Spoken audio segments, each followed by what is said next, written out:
특허권을 실제로 활용하는 것을 실시라고 합니다. 이런 실시는 특허권자가 독점을 할 수 있지만 제3자도 계약에 의해서 또 여러 가지 조건에 따라 실시를 할 수 있습니다.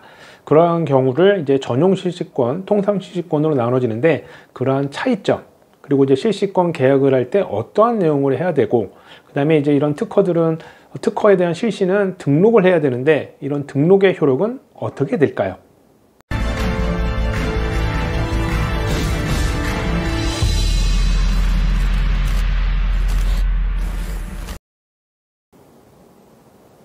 네, 안녕하세요. 윤영근 변리사입니다. 윤별TV 운영하고 있는 윤영근 변리사인데요. 자, 오늘 설명드리려고 하는 거는, 우리가 이제 특허를 등록을 하게 되면 권리가 발생을 하는데, 그걸 특허권이라고 합니다. 그러면 이제 아주 강력한 권리가 생겨나는데, 특허권은 원래 특허권자만이 독점적으로 활용을 할 수 있습니다. 이제 활용하는 거를 우리가 법적으로 표현을 실시라고 합니다. 상표의 경우에는 사용이라고 하는데요. 자, 이제 특허권에 대한 실시에 대해서는 이제 여러 가지 종류가 있습니다. 전용 실시권 또는 이제 통상 실시권이라고도 하는데요.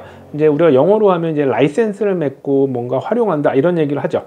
그래서 라이센스를 표현을 할 때 우리나라에서는 실시권이라고 표현을 하는데, 우선 전용 실시권과 그다음에 통상 실시권, 이 두 가지의 큰 차이가 있습니다. 그리고 이제 통상 실시권은 또 여러 가지 계약에 의한 경우도 있고, 법적 요건에 따라서 또 여러 가지 생겨나는 경우도 있게 됩니다.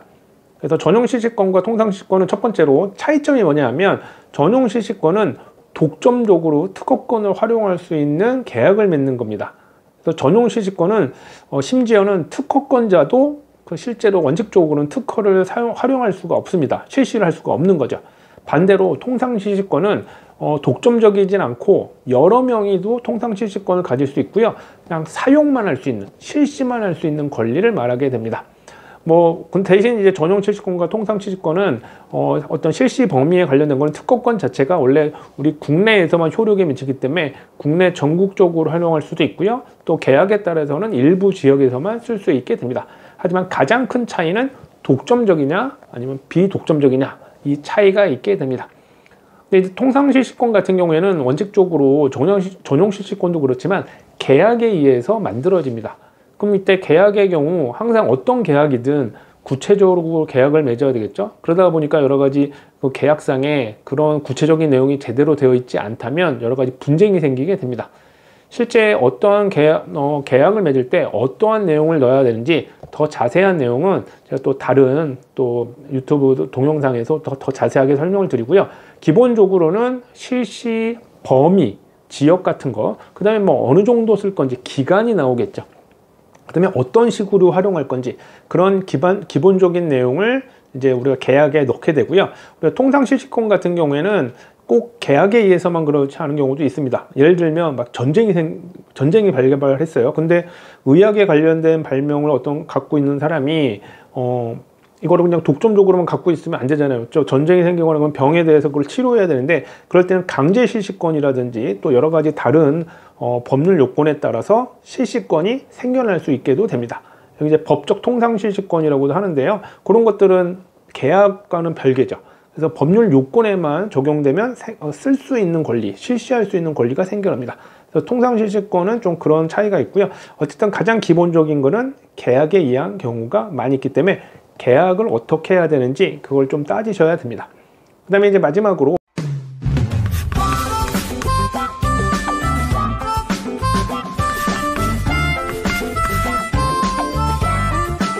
우리가 전용 실시권과 통상 실시권은 계약을 하면 그냥 효력이 발생한다고 가장 쉽게 생각을 합니다. 근데 좀 차이가 있습니다. 전용 실시권은 계약만으로는 효력이 발생하지 않습니다. 그냥 계약 맺었으니까 특허권자랑, 그러니까 나 그냥 막 쓸 거야, 이게 아니고요. 우리 법적으로 특허권마다 특허청에서는 등록원부로 관리가 되고 있습니다. 이 등록원부에 실시해야 되는 얘기가 등록이 돼야지만 효력이 발생합니다. 전용 실시권은 그래서 되게 중요해요. 그래서 꼭 변리사를 통해서 전용 실시권에 관련된 등록을 해야 됩니다. 실시 기간, 실시 범위, 또 실시권자가 누군지. 그래서 실제 이런 자세한 어떤 등록에 대한 것들은 꼭 변리사를 통해서 등록을 해야 되고요. 또 제가 또 다른 동영상에서 또 실제 등록을 어떻게 해야 되는지, 어떤 서류가 필요한지 간략하게 또 다른 동영상에 또 설명을 좀 드리도록 하겠습니다. 근데 이제 통상시식권은 이제 특허 전용 시식권과는 다르게 계약만 맺으면 원래 효력이 발생을 합니다. 그 차이가 있죠? 아까 차이점 첫 번째가 전용 시식권은 독점적이고, 그다음에 통상시식권은 비독점적으로 쓸 수 있는 권리, 실시할 수 있는 권리라는 데 큰 차이 있고, 두 번째가 이제 등록에 있어서 차이가 있는 겁니다.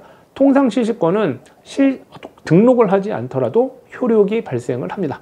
여기서 큰 차이고, 그러면 등록을 그럼 왜 하냐라고 하는데, 이게 이제 우리 부동산 뭐 임차권 등기 뭐 이런 거랑 비슷하게 등록을 하지 않더라도 효력은 발생하지만, 만약에 특허권이 이전이 되거나, 그러면 제가 특허권자하고 계약을 맺었는데 갑자기 이 사람이 뭐 일이 있어서 특허권을 다른 사람한테 이전을 해요. 그럼 나는 분명히 통상시식권을 맺어서 내가 실시하기로 했는데 특허권이 이전이 돼버리면, 부동산처럼 생각하시면 됩니다. 부동산에 내가 지금 임차인으로 들어왔는데 집 주인이 바뀌었어요. 그러면은 우리가 어떻게 해요? 보통 그래서 임차 계약을 하거나 그러면은 뭐 주민센터 가서 등기를 받잖아요. 확정 날짜 받고. 그런 거하고 똑같게 통상시식권은 등록원부에 등록을 하면, 만약에 뭐 특허권이 이전되거나 원래 특허권에 뭐 전용 시식권이 생겼다거나 하는 경우도 있겠죠. 그러한 경우에도 등록이 돼 있다면 통상시식권자는 그 실시에 대해서 보장을 받게 됩니다. 이걸 이제 법적으로는 제3자 대항 요건이라고 하거든요. 그래서 가능한 한 전용 시식권은 등록해야 할 효력이 발생하는 거에서 꼭 등록을 해야 되고, 그다음에 통상 시식권도 계약만 맺지 마시고 등록을 해서, 우리가 임차권 등기처럼 생각을 해서 제3자한테 대항할 수 있는 요건이 생기니까 그러한 부분들의 위험성을 막기 위해서 꼭 등록을 해야 됩니다. 또 등록할 때 당연히 변리사를 통해서 등록원부에, 특허청에 이제 등록되는 등록원부에 꼭 등록을 해야 되고요. 여러 가지 서류가 필요합니다. 그런 것들은 또 어떤 것들이 필요한지 또 다음에 또 다른 동영상에서 설명을 드리도록 하겠습니다. 또 세부적으로 자세한 내용은 또 다른 동영상에서 설명을 드리도록 하겠습니다. 또 좋아요, 구독, 댓글 눌러주시면 또 다른 콘텐츠 만들 때 도움이 많이 될 것 같습니다. 시청해 주셔서 감사드리고요. 다른 콘텐츠로 또 찾아뵙도록 하겠습니다. 윤영근 변리사였습니다. 윤별TV 잘 시청해 주시기 바랍니다. 감사합니다.